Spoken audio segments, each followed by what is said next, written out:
নমস্কার বন্ধুরা, Santu academy YouTube চ্যানেলে তোমাদের স্বাগত। তো দেখো, আজকে আমরা তোমরা অনেকেই বলেছিলে যে স্যার প্রিভিয়াস ইয়ার দেওয়ার জন্য, বা স্যার প্রিভিয়াস ইয়ার দিন, যাই হোক। তো আমরা 2019-এ যেসব আরপিএফ এর পরীক্ষা হয়েছিল, তো সমস্ত প্রিভিয়াস ইয়ার কিন্তু আমরা দিয়ে যাব। ওকে, তো দেখো, যেহেতু এটা বাংলাতে ট্রান্সলেট করতে হচ্ছে, ফলে একটু টাইম লাগে, কিন্তু টাইম লাগলেও মাঝে মাঝে আমি প্রিভিয়াস ইয়ার গুলো দিয়ে যাব। ওকে, আর যারা এখনো আজকে তো প্রিভিয়াস ইয়ার, তো আগের যেসব ভিডিওগুলো, মডেল সেটগুলো আমি দিয়েছি, যারা এখনো দেখোনি তারা কিন্তু অবশ্যই দেখে নিও। চলো, আজকে আর বেশি কথা না বেরিয়ে যে প্রিভিয়াস ইয়ার 2019-1 2019-এর যে পরীক্ষাটা হয়েছিল ফার্স্ট শিফটে, তো সেটা নিয়ে আলোচনা করি। এবার দেখো, ট্রান্সলেট করতে গিয়ে একটু হয়তো ভাষাগত, সেগুলো আমি পড়ানোর মধ্যেই বুঝিয়ে দিচ্ছি। ওকে, চলো দেখো, ফার্স্ট কোশ্চেন বলছে, ভারতীয় জাতীয় কংগ্রেসের প্রথম অধিবেশনে। আজকে বেশি এর উপরে বেশি কিছু বলবো না, দু একটা বলে যাব, কেননা তোমাদের জানো আমি মডেল সেট যখন করাই তখন সেখানে আমি এক্সট্রা তথ্য দিয়ে থাকি। তো এটা আমি খুব তাড়াতাড়ি এটাকে কমপ্লিট করব।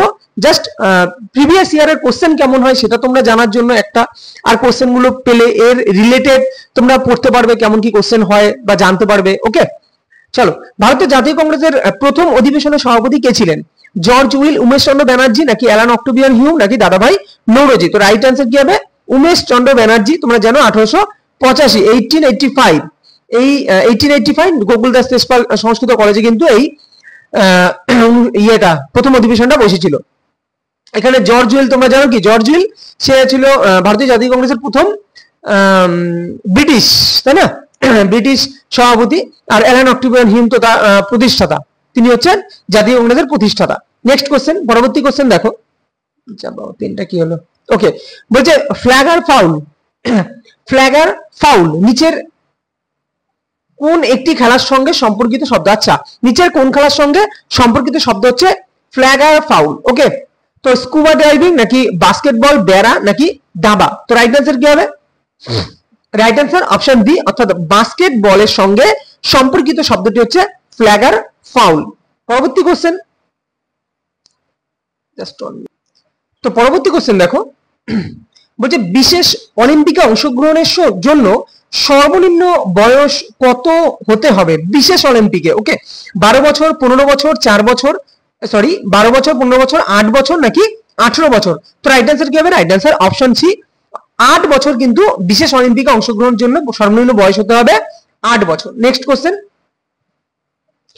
বলছে দিন ই ইলাহি নামে নতুন একটা ধর্ম কে প্রবর্তন করেন? হুমায়ুন, আকবর, ঔরঙ্গজেব, নাকি বাবর? দেখো, কোশ্চেন গুলো তোমরা দেখো, আমি যে মডেল সেট দিই সেগুলো কতটা কার্যকরী সেটা তোমরা এই সেট দেখেই কিন্তু বুঝে যাবে। তো রাইট অ্যান্সার কি হবে? রাইট অ্যান্সার আকবর। আকবর কিন্তু এই দিন ইলাহি প্রথা চালু করেন। সংস্কৃত গ্রন্থ কি জাম্ববতী কল্যাণম, এটা একটা সংস্কৃত গ্রন্থ, জাম্ববতী কল্যাণম। এর লেখক কে ছিলেন? নন্দী তিয়ানা, নাকি তেনালিরাম কৃষ্ণদেব রায়, নাকি আলাসানি পেদনা? তো যাই হোক, রাইট অ্যান্সার কি হবে? Right answer option C, Krishnadev Raya. ইনি ছিলেন একটি সংস্কৃত গ্রন্থ যার নাম হচ্ছে জাম্ববতী কল্যাণম এর লেখক।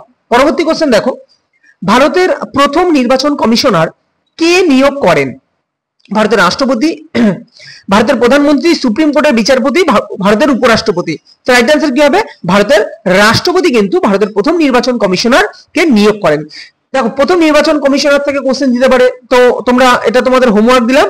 ভারতের প্রথম নির্বাচন কমিশনারের নাম কি বলো? দারিদ্র নির্ণয়ের জন্য, দেখো এইটাও তোমাদের করিয়েছি, এটাও করিয়েছি। দেখো, সব আমি তোমাদের এইটুকু বলছি, তোমরা যদি আমার জিকে সেট গুলো করো না, আমি বললাম তো আরপিএফ পর্যন্ত যতদূর হয় আমি ততগুলো জিকে সেট দিয়ে যাবো। এগুলো করলেই দেখো, ফুড এসআই এর আগে দিয়েছিলাম, ফুড এসআই যা দিয়েছি অনেকে বলেছে অনেক কমন পেয়েছে, প্রচুর কমন হয়েছে। তো এবারও কমন আসবে, সায়েন্সের দিক দিয়েও বলছি এবং জিকে দিক দিয়েও। রিজনিং বা বাকি ম্যাথ সেটা করো, আমি ম্যাথটাও খুব তাড়াতাড়ি নিয়ে আসার চেষ্টা করব।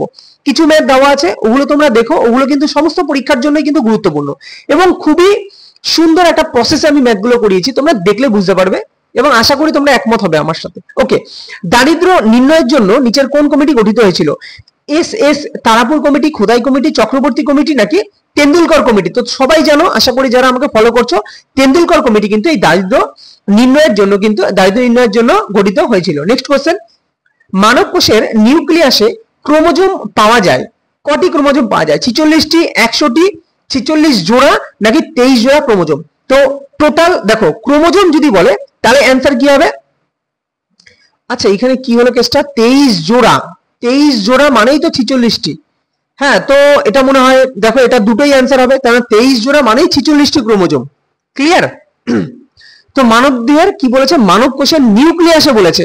ওকে, তো রাইট অ্যান্সার কি হবে? Right answer 23। এই একই ব্যাপার দুটো, অর্থাৎ 46টি বা তোমার 23 জোড়া, তো একই কথা, এখানে নিশ্চয়ই চেঞ্জ হওয়া উচিত ছিল। ওকে, দেখো এখানে একটা জিনিস বলি, যদি ক্রোমোজোম বলে তাহলে অবশ্যই অ্যান্সার হবে 46টি বা 23 জোড়া, কিন্তু যদি বলা হয় অটোজোম কত, তো তখন মনে রাখবে অটোজোম কিন্তু 44টি। রাইট, মানে মনে রাখবে 44টি অটোজোম বা 22 জোড়া, আর দুটো হচ্ছে সেক্স ক্রোমোজোম বা এক জোড়া সেক্স ক্রোমোজোম। ক্লিয়ার? নাও তা কি চেয়েছে তার উপর বেস করে, যদি ক্রোমোজোম চাই তাহলে সবটা হবে, আর যদি অটোজোম বা সেক্স ক্রোমোজোম আলাদা করে চাই তাহলে আলাদা আলাদা অ্যান্সার হবে। ভারতের নিচেন কোন রাজ্যে মরুভূমি ও অনুর্বর মাঠ পাওয়া যায়? হিমাচল প্রদেশ, নাগাল্যান্ড, রাজস্থান নাকি অরুণাচল প্রদেশ? তো রাইট অ্যান্সার কি হবে? রাইট অ্যান্সার জানো, রাজস্থান। ওকে, রাজস্থানে কিন্তু অনুর্বর মাঠ এবং মরুভূমি পাওয়া যায়। নিচের কোন ভাষাটি সমস্ত ইউরোপীয় ভাষার জননী? ভীষণ গুরুত্বপূর্ণ এই কোশ্চেনটা, এর আগেও বিভিন্ন পরীক্ষায় এসেছিল।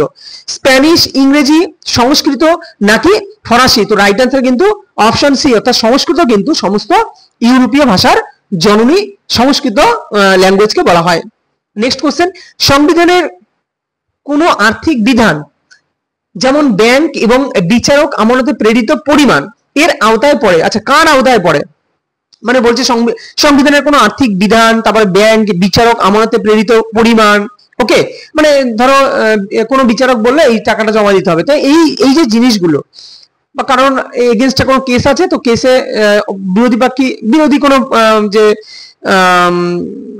পার্টি সে জিতেছে বা যাই হোক, এবার টাকাটা বিচারককে বা বিচারকের ওখানে জমা দিতে হবে, তাহলে এই সব জিনিসগুলো কার আওতায় পড়া?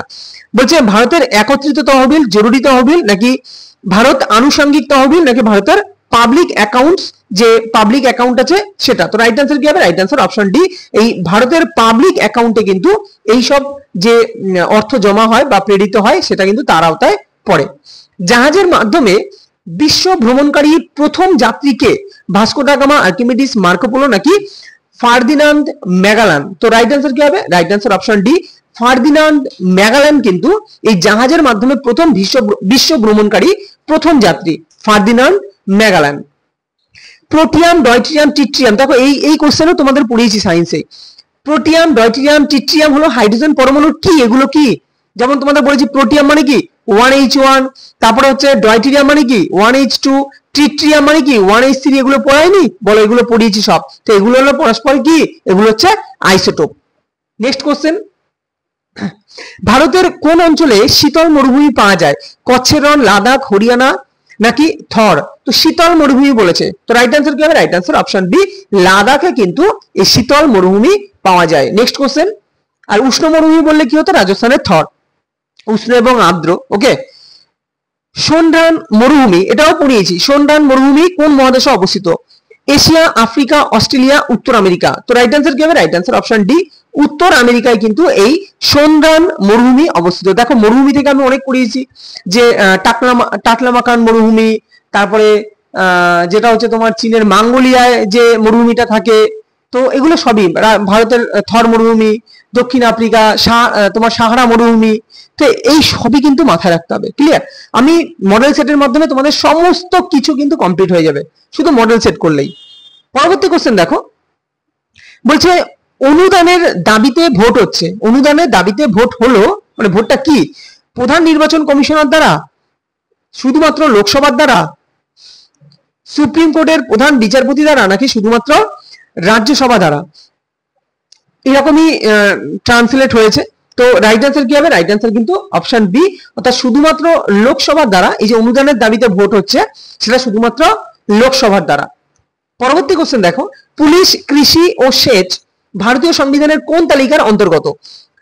ফেডারেল তালিকা, যেমন শিক্ষা, যদি শিক্ষা বলি তাহলে কি এটা উভয় তালিকা, কেন্দ্র রাজ্য, শিক্ষা, স্বাস্থ্য এগুলো কিন্তু কেন্দ্র রাজ্য উভয় তালিকার অন্তর্গত। তো সেরকম বলছে পুলিশ, কৃষি, সেচ এগুলো ভারতীয় সংবিধানের কোন তালিকার অন্তর্গত? ফেডারেল তালিকা, সমবর্তী তালিকা, কেন্দ্রের ক্ষমতা নাকি রাজ্য তালিকা?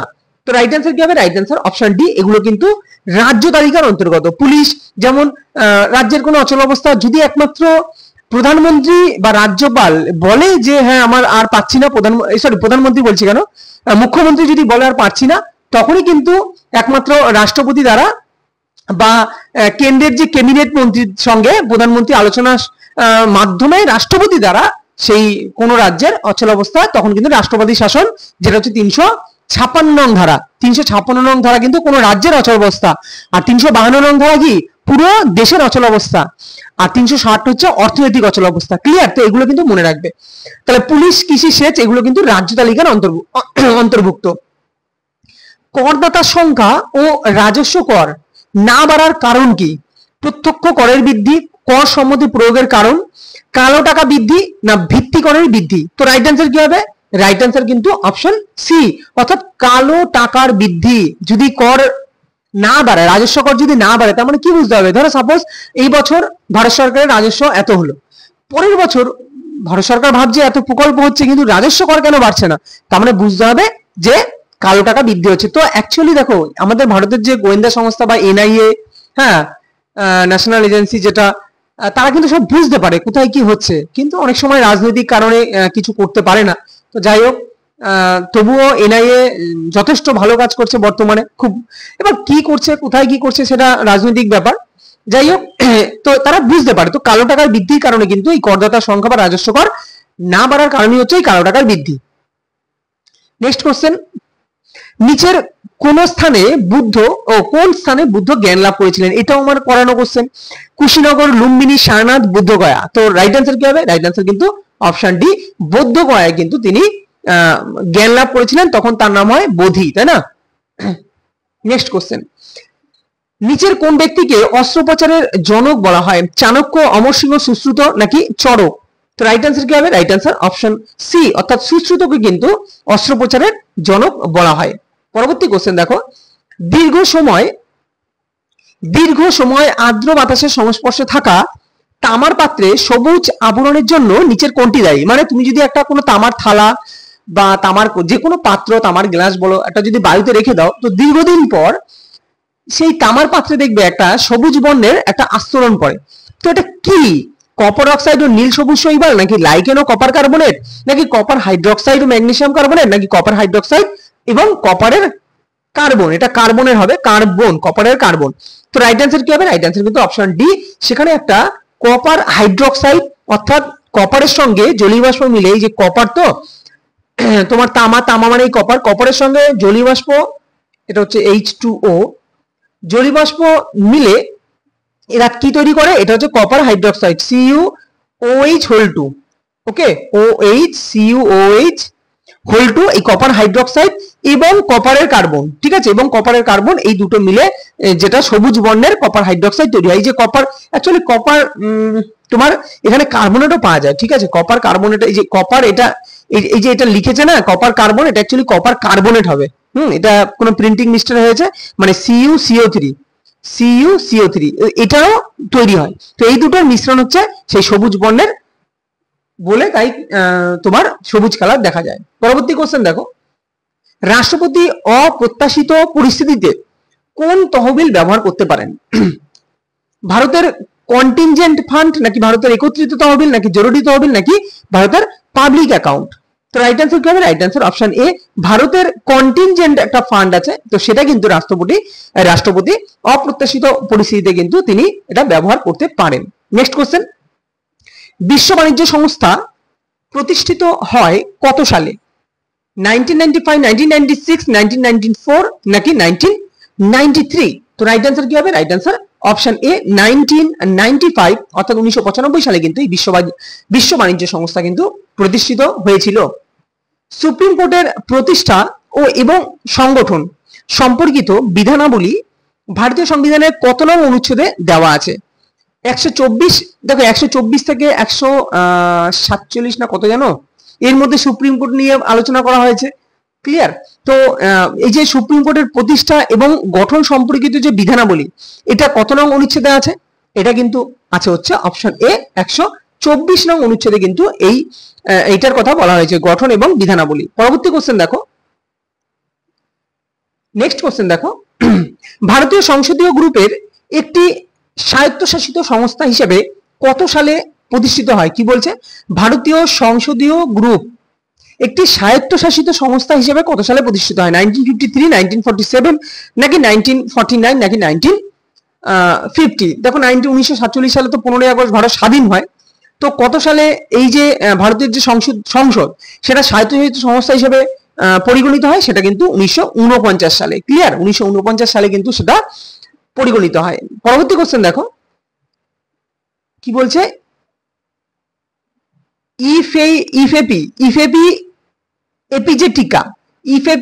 এপিজেটিকা যাকে বলা হয় পা ও মুখের একটা রোগ, এটা একটা রোগের নাম।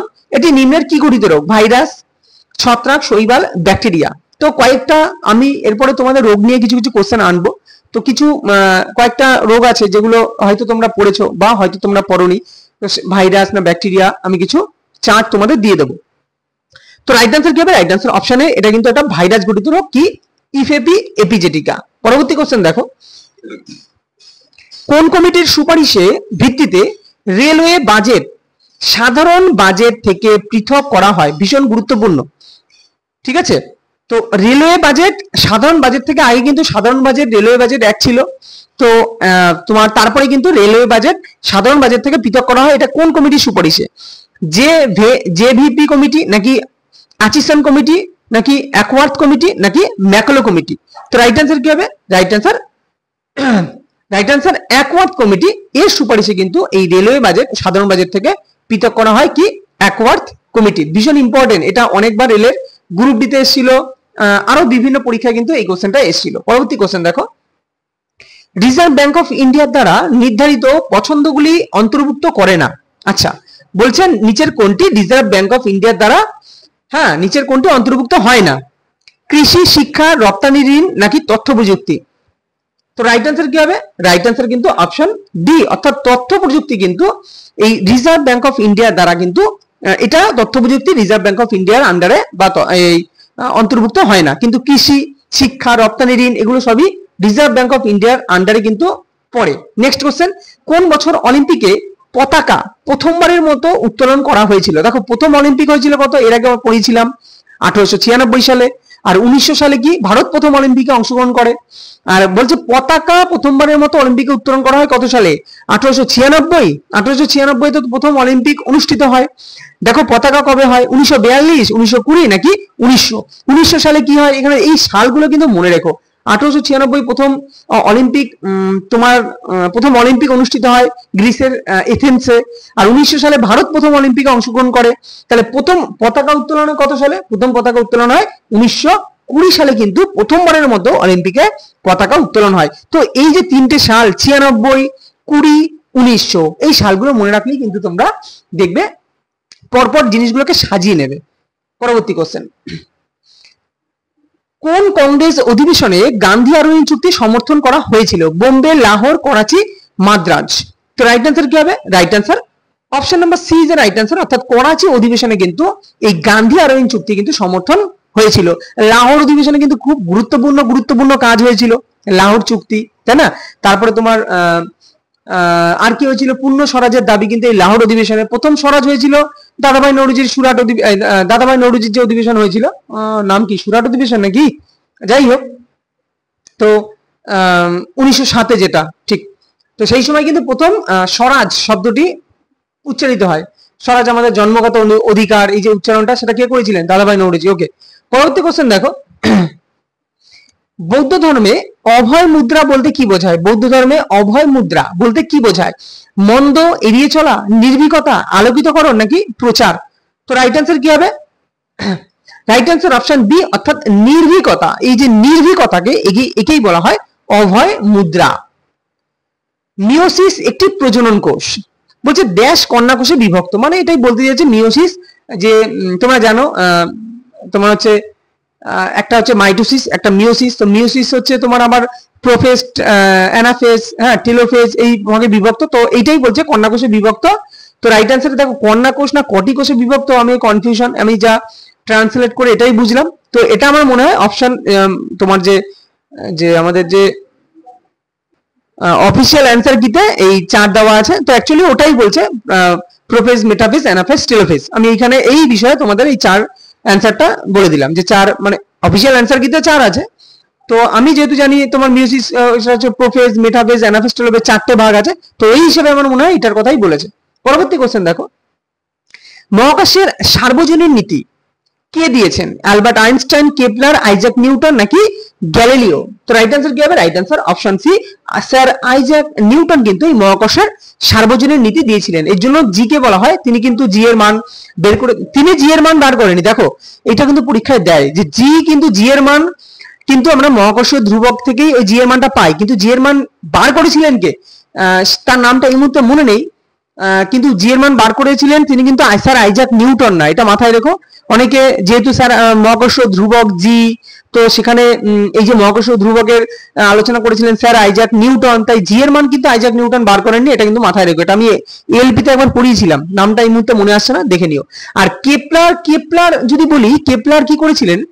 এই যে সূর্যের চারদিকে যে পৃথিবীর যে পরিভ্রমণ, এটা কিন্তু এই আবিষ্কারটা করেছিলেন কিন্তু বিজ্ঞানী কেপলার। আর গ্যালিলিও তো তোমরা জানো দূরবীক্ষণ যন্ত্র আবিষ্কার করেছিলেন। চলো পরবর্তী কোশ্চেন দেখো, ক্রিম থেকে মাখন আলাদা করতে কোন পদ্ধতি ব্যবহার করা হয়? সেন্ট্রিফিউগেশন, হিমায়িত, টাইট্রেশন নাকি মিশ্রণ? দেখো মিশ্রণ মানে তো মিক্সচার। টাইট্রেশন অ্যাকচুয়ালি কি কাজে লাগে? যখন অ্যাসিড বেসের মধ্যে কোনো কিছু রিয়াকশন করা হয় বা সেখানে একটা নির্দেশক দেওয়া হয়। টাইট্রেশনে দেখবে একটা, যারা সায়েন্স ব্যাকগ্রাউন্ড তারা তো জানোই যে পিপেট থাকে, বুলেট থাকে, এরকম দুটো যন্ত্র থাকে, সেখানে অ্যাসিড বেস টাইট্রেশন করা হয় এবং তাকে প্রশমন করা হয়। এবং প্রশমন যখন হয় তখন কালার চেঞ্জ করে, তখন আমরা কেন নির্দেশক দেওয়া হয় ওই বিক্রিয়ার মধ্যে। তো নির্দেশকের কাজ কি? কালার চেঞ্জের মাধ্যমে, মানে নিজের কালার চেঞ্জের মাধ্যমে বিক্রিয়াটা কমপ্লিট হয়েছে কিনা সেটা বোঝানো। তো সেটা হচ্ছে টাইট্রেশন। হিমায়িত মানে কি? হিমায়িত মানে বুঝতেই পারছো, ফ্রিজিং করা। আর এই যে সেন্ট্রিফিউগেশন, এটা মানে কি? সেন্ট্রিফিউগেশন দেখো, সেন্ট্রিফিউগাল ফোর্স বলে একটা ফোর্স আছে। ধরো সাপোজ এটা মনে করো নিউক্লিয়াস, তো নিউক্লিয়াসের বাইরে একটা ইলেকট্রন এরা মুভ করছে। তোমাদের ব্যাপারটা বোঝে জাস্ট বলে দিচ্ছি, একটা ইলেকট্রন ধরো মুভ করছে, তো এই ইলেকট্রনের সঙ্গে নিউক্লিয়াসের একটা আকর্ষণ বল কাজ করে। এই যে আকর্ষণ বল, এই বলটাকে বলা হয় কুলম্বীয় বল বা সেন্ট্রিপিটাল ফোর্স, এই যে আকর্ষণ বলটা। আর এই যে যখন ইলেকট্রনটা এরকম মুভ করছে, ইলেকট্রনটা যখন এরকম মুভ করছে, তখন ইলেকট্রনটা স্পর্শক ভাবে একটা ছিটকে যাওয়ার প্রবণতা আছে, তাই না? এই পরমাণুর ক্ষেত্র থেকে বাইরের দিকে এই যে ছিটকে যাওয়ার প্রবণতা, এটাকে বলা হয় সেন্ট্রিফুগাল ফোর্স। বা এই সেন্ট্রিফুগাল ফোর্স থেকেই কিন্তু সেন্ট্রিফিউগেশন কথাটা এসছে। আর এই যে এইভাবেই কিন্তু অ্যাকচুয়ালি মাখনটাকে, মানে দুধ থেকে মাখনকে আলাদা করা হয় সেন্ট্রিফুগাল ফোর্স দিয়ে, দ্যাট ইজ সেন্ট্রিফিউগেশন। তো রাইট অ্যান্সার অপশন এ। আশা করি তোমরা বুঝতে পারলে যে এখানে মানে কাজটা কি। অ্যাকচুয়ালি মাখনকে কি হয়, এই জোরে জোরে ঘুরিয়ে, তোমরা দেখেছো যে কৃষ্ণের যেসব মুভি হয় সেখানে মাখন তৈরি হচ্ছে, তো কি হয় এরকম ভাবে যে দড়ি টেনে প্রচন্ড পরিমাণে তীব্রভাবে ঘোরানো হয় না দুধের মধ্যে, তো এই যে ঘোরানোর ফলে ওটাই হচ্ছে অ্যাকচুয়ালি ঘুরছে, তার মানে সেন্ট্রিফুগাল ফোর্স কাজ করছে। ওকে, তাই ওই পদ্ধতিটাকে বলা হয় সেন্ট্রিফিউগেশন। চলো পরবর্তী কোশ্চেন দেখো, স্পিকার ও ডেপুটি স্পিকারের কার্যালয় নিচের কোন আইনের অধীনে প্রতিষ্ঠিত হয়েছিল? ভারত সরকার আইন 1909, ভারত সরকার আইন 1919, নাকি ভারত সরকার আইন বা ভারত শাসন আইন 1935, নাকি 1947 সালে ভারতীয় স্বাধীনতা আইন? তো রাইট অ্যান্সার কি হবে? রাইট অ্যান্সার অপশন বি, অর্থাৎ ভারত সরকার আইন, যেটা হচ্ছে মর্লেমিন্টো সংস্কার। ওকে, তো সেই সময় স্পিকার এবং ডেপুটি স্পিকার এর কার্যালয় এই আইনের মাধ্যমে কিন্তু প্রতিষ্ঠিত হয়েছিল। পরবর্তী কোশ্চেন দেখো, বলছে নিচের কোন পেশোয়া নানা সাহেব নামে পরিচিত? বালাজি বাজিরাও, বালাজি বিশ্বনাথ, নাকি ট্যান্টালাইজিং টোপ? তো কোন পেশোয়া নানা সাহেব নামে পরিচিত? রাইট অ্যান্সার বালাজি বাজিরাও কিন্তু তিনি এই পেশোয়া কিন্তু নানা সাহেব নামে পরিচিত।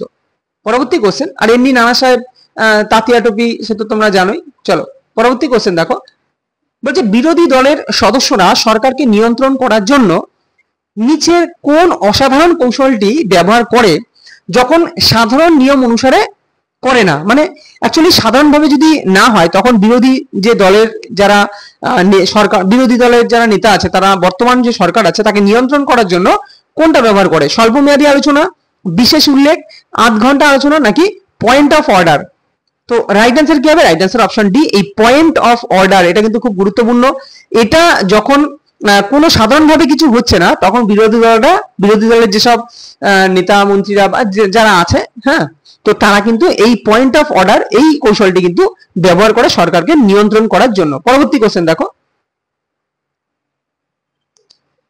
হকি স্টাইলের স্ক্রুপ নাকি হকি স্ক্রুপের স্টাইল, এটা কিছু যাই হোক, তোমরা যদি মনে হয় কোশ্চেনটা ভুল তোমরা কমেন্টে জানাতে পারো।